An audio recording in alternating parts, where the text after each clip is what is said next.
राम राम वैशाली बाणा है।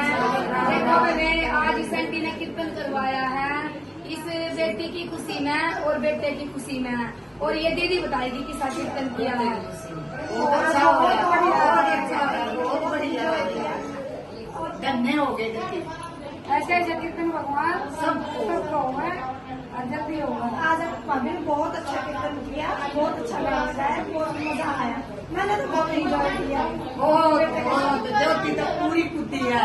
देखो भाई, इस आंटी ने हमारा भाई 1100 रुपया का सम्मान किया है, बहुत बहुत सम्मान किया है आंटी ने, और इसके अन्न के भंडारे भरे हुए हैं और इसका पोता हुआ है। और हम दोबारा फिर कीर्तन करने के लिए आप ताड़ी बजा दो सारी।